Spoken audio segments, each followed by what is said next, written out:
जय माता दी। मेरे सभी प्यारे दोस्तों, मैं लक्ष्मी शर्मा बड़ों को चरण स्पर्श, छोटों को प्यार और बराबर वालों को दिल से नमस्कार करती हूँ। आज सुनेंगे पौष मास की 5 कहानियाँ। काला अष्टमी की व्रत कथा। एक समय की बात है कि ब्रह्मा, विष्णु और महेश में लड़ाई चल रही थी।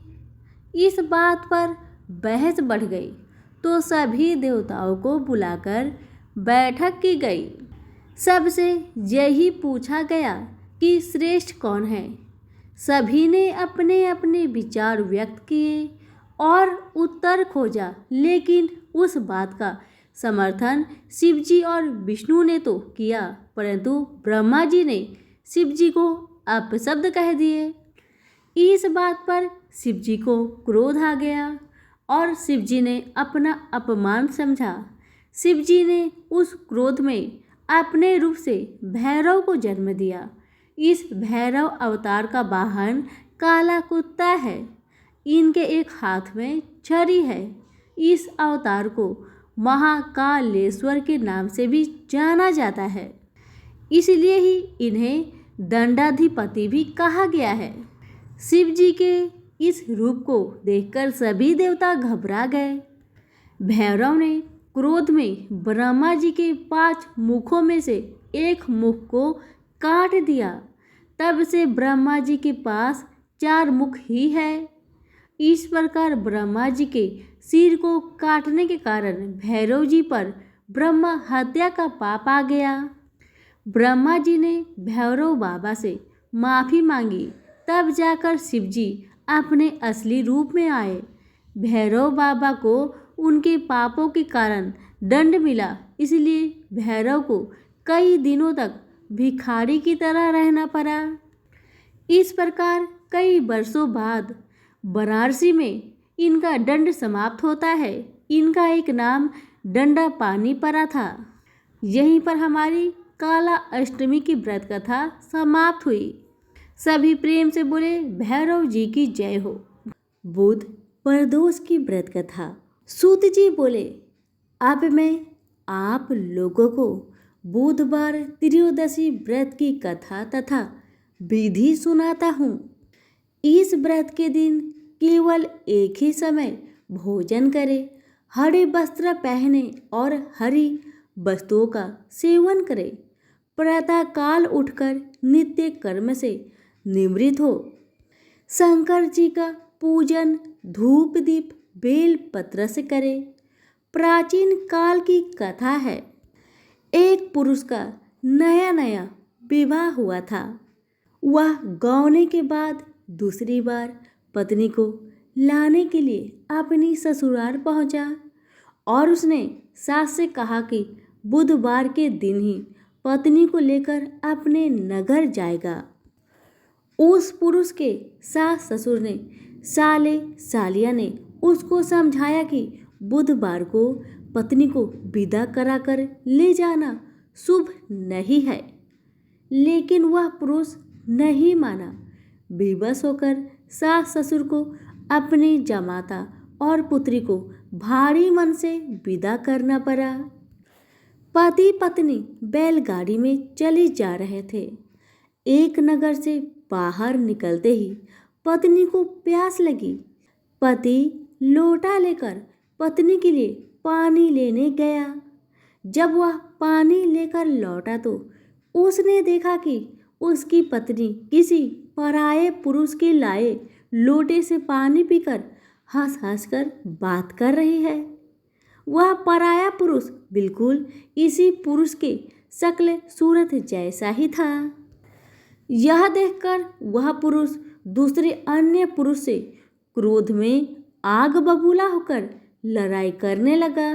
धीरे धीरे वहाँ काफ़ी भीड़ इकट्ठा हो गई। इतने में एक सिपाही भी आ गया। सिपाही ने स्त्री से पूछा कि सच सच बता, तेरा पति इन दोनों में से कौन है? लेकिन वह स्त्री चुपचाप रही, क्योंकि दोनों पुरुष हम शक्ल थे। बीच राह में पत्नी को इस तरह लूटा देखकर वह पुरुष मन ही मन शंकर भगवान की प्रार्थना करने लगा। हे भगवान, मुझे और मेरी पत्नी को इस मुसीबत से बचा लो। मैंने बुधवार के दिन अपनी पत्नी को विदा कराकर जो अपराध किया है उसके लिए मुझे क्षमा करो। भविष्य में मुझसे ऐसी गलती नहीं होगी। श्री शंकर भगवान उस पुरुष की प्रार्थना से द्रवित हो गए और उसी क्षण वह अन्य पुरुष की कहीं अंतर्ध्यान हो गए। वह पुरुष अपनी पत्नी के साथ सकुशल अपने नगर को पहुंच गया। इसके बाद से दोनों पति पत्नी नियम पूर्वक बुधवार प्रदोष व्रत करने लगे। तो सभी प्रेम से बोले, उमापति शंकर की जय हो। चालाक सेठ और यमराज की कहानी। बहुत समय पहले की बात है। किसी नगर में हरिलाल नाम का एक व्यापारी रहता था। उस व्यापारी ने एक हाथी को पाल रखा था। विधाता ने निश्चित समय अनुसार एक दिन उस हाथी की मृत्यु हो गई। यमराज के दूत उस हाथी की आत्मा को यमलोक लेकर गए। यमराज ने चित्रगुप्त से उस हाथी के कर्मों के बारे में जानना चाहा। तब चित्रगुप्त ने यमराज से कहा कि प्रभु, इस हाथी ने अपने जीवन में कभी भी गलत काम नहीं किया है। इसके कर्म काफी अच्छे रहे हैं। तब यमराज खुश होकर हाथी से कहने लगे कि हम तुम पर प्रसन्न हैं, क्योंकि तुमने अपने जीवन में हमेशा सत्कर्म ही किए हैं। इसलिए मैं तुम्हें वापस पृथ्वी लोक पर भेजना चाहता हूँ। हाथी ने यमराज से कहा कि हे प्रभु, यदि आप हमारे ऊपर प्रसन्न हैं तो हमें यह वर दीजिए कि इंसान हमारे ऊपर कभी भी शासन न कर सके। यह सुनकर यमराज काफी आश्चर्यचकित हो गए। उन्होंने हाथी से कहा कि हे गजराज, मनुष्य तो काफी बुद्धिमान प्राणी होता है, फिर तुम इसके साथ क्यों नहीं रहना चाहते?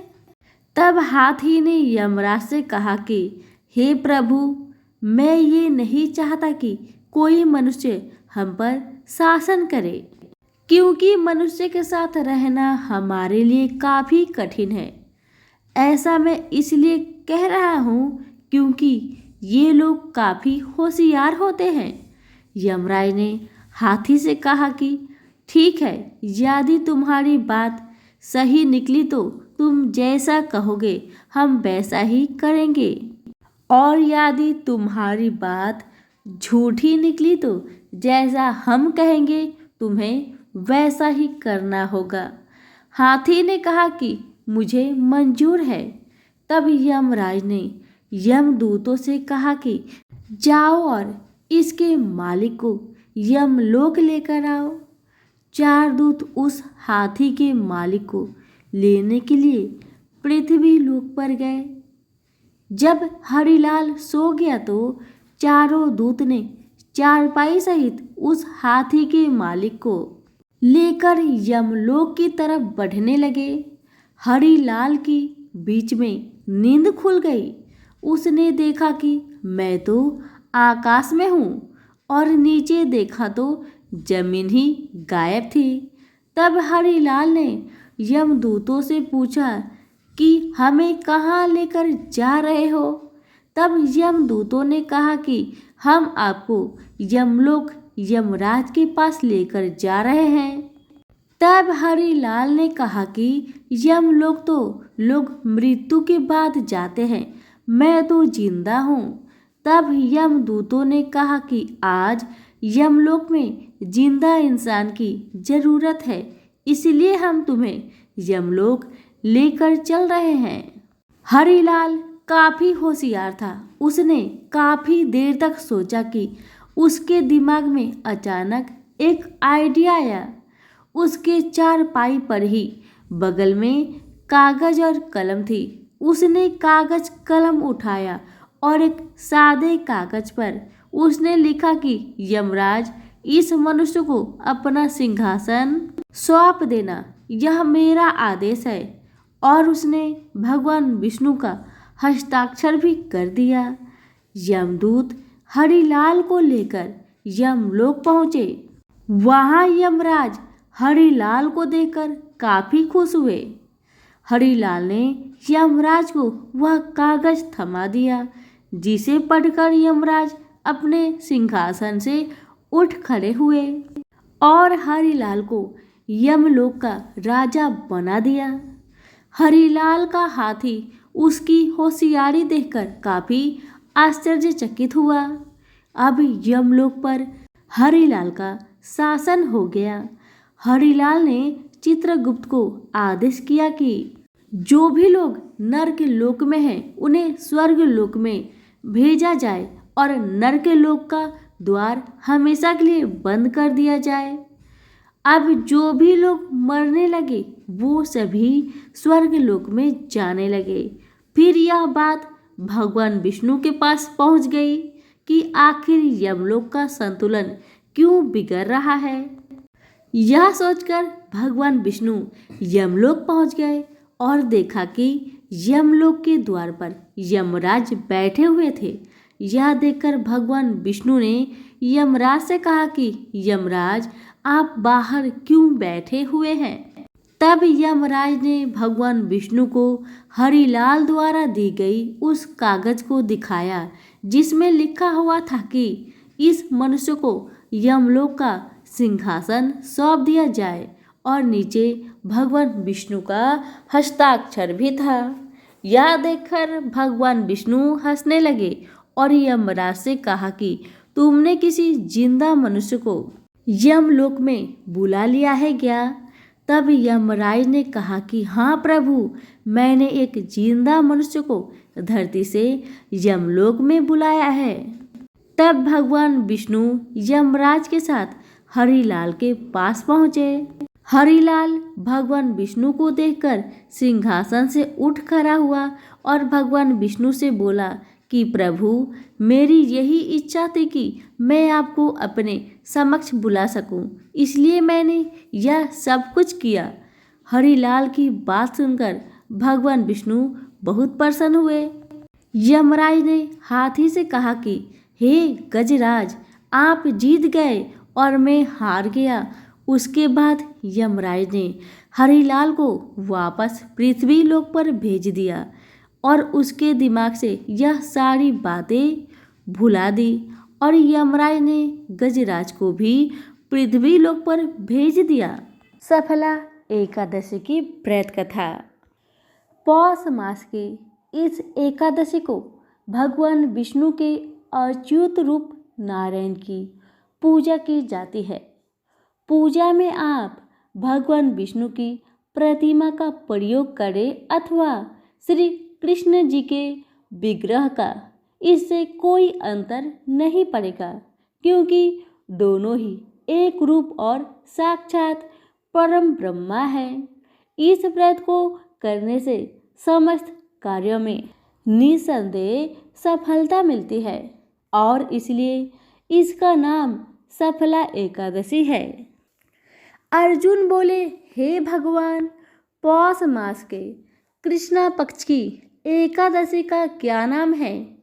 उस दिन कौन से देवता की पूजा होती है और उसकी विधि क्या है, यह सब आप मुझे विस्तार पूर्वक समझाए।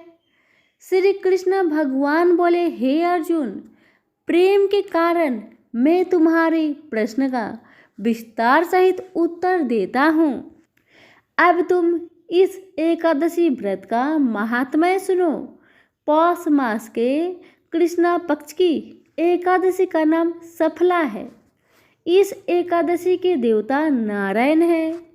इस एकादशी को पहले लिखी विधि के अनुसार व्रत करना चाहिए और नारायण जी की सफला नाम की एकादशी में मुझे ऋतु के अनुकूल फल अर्पण करें। मनुष्य को 5 सहस्त्र साल तपस्या करने से जिस पुण्य का फल मिलता है वह पुण्य भक्ति पूर्वक रात्रि जागरण सहित सफला एकादशी का व्रत करने से मिलता है। हे अर्जुन, अब तुम सफला एकादशी की कथा ध्यान पूर्वक सुनिए। चंपावती नगरी में एक महिष्मान नाम का राजा राज्य करता था। उस राजा के 4 पुत्र थे। उन पुत्रों में सबसे बड़ा लुम्पक राजा का पुत्र महापापी था। वह हमेशा पर स्त्री गमन तथा वेश्याओं के यहाँ अपने पिता का धन व्यर्थ करता था। वह सदैव देवता, ब्राह्मण, वैष्णव आदि की निंदा किया करता था। जब उसके पिता को अपने बड़े पुत्र के बारे में ऐसे समाचार ज्ञात हुआ तब उसने उनको अपने राज्य से निकाल दिया। जब लुम्पक सबके द्वारा त्याग दिया गया तब वह सोचने लगा कि अब मैं क्या करूं, कहाँ जाऊं। अंत में उसने रात्रि को पिता की नगरी में चोरी करने की ठानी। वह दिन में रहने लगा और रात को अपने पिता की नगरी में जाकर चोरी तथा अन्य बुरे कर्म करने लगा। रात्रि में वह जाकर नगर के निवासियों को मारता तथा कष्ट देता। कुछ दिनों में संपूर्ण नगरी को समाप्त कर दिया। वह प्रजा उसे पहरेदार पकड़ने पर भी राजा के भय से छोड़ देते थे। जिस वन में वह रहता था वह भगवान को बहुत प्रिय था। उस वन में एक बहुत पुराना पीपल था तथा उस वन को सब लोग देवताओं का कीड़ा स्थल मानते थे। इस जंगल में पीपल के वृक्ष के नीचे महापापी लुम्पक रहता था।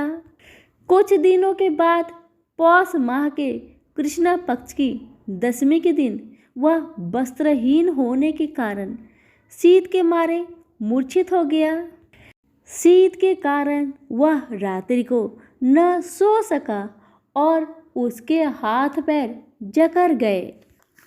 उस दिन वह रात्रि बड़ी कठिनता से बीती, परंतु सूर्य नारायण के उदय होने पर भी उसकी मूर्छा न गई।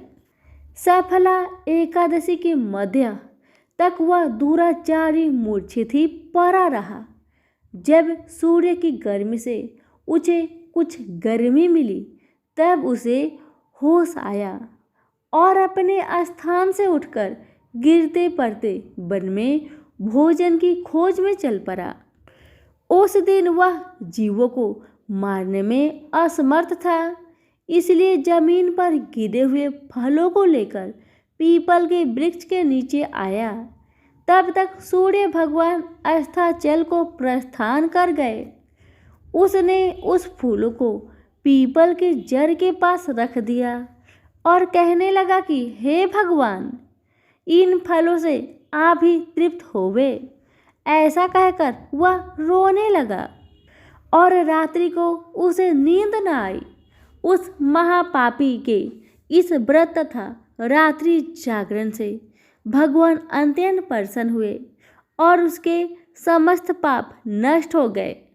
प्रातःकाल होते ही एक दिव्य रथ अनेकों सुंदर वस्तु से सजा हुआ आया और उसके सामने खड़ा हो गया। इसी समय आकाशवाणी हुई कि हे राजपुत्र, भगवान नारायण के प्रभाव से तेरे समस्त पाप नष्ट हो गए हैं।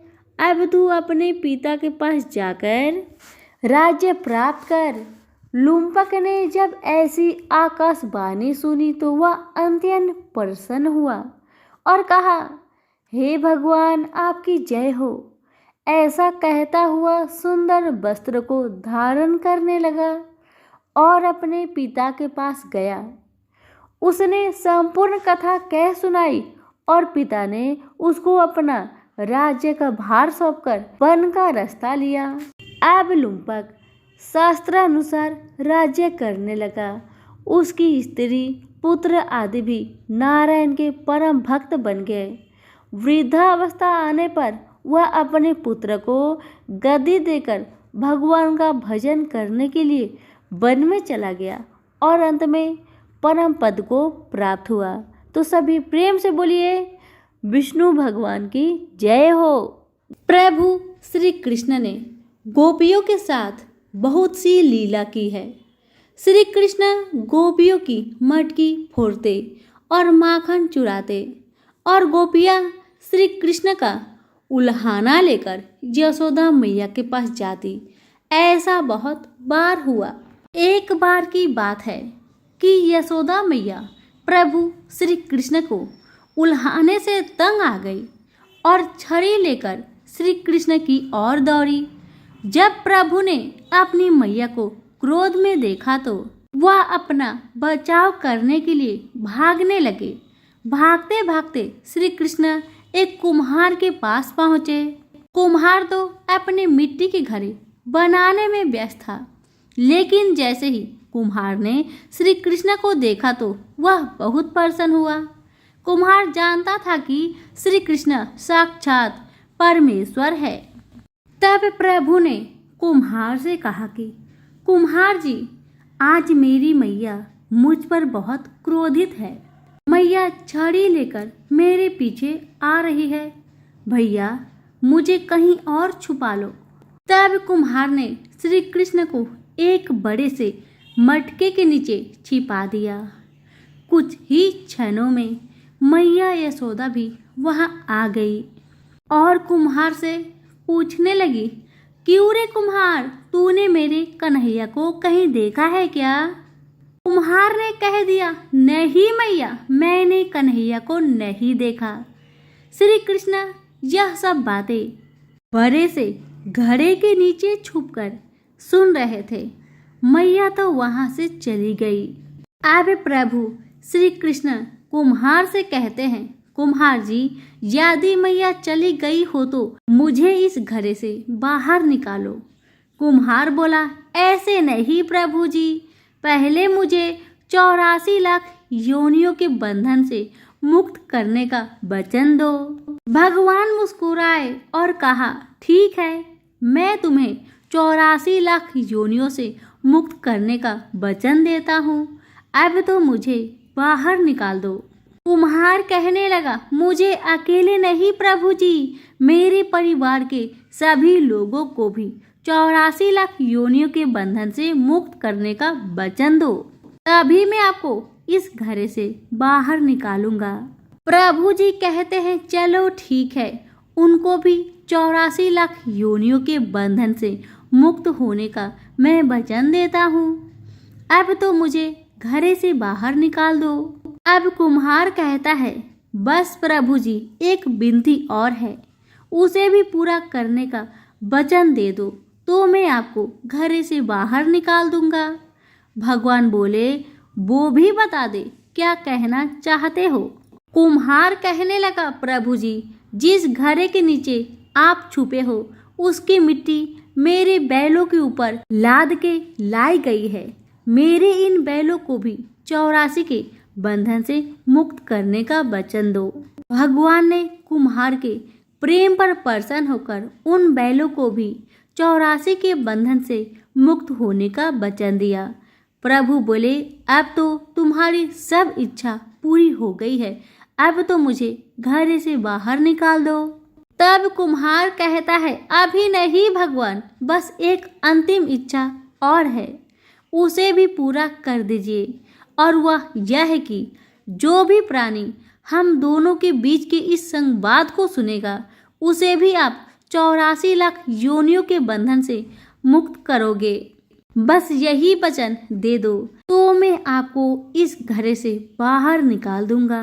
कुम्हार की प्रेम भरी बातों को सुनकर प्रभु श्री कृष्ण बहुत खुश हुए और कुम्हार की इस इच्छा को भी पूरा करने का वचन दिया।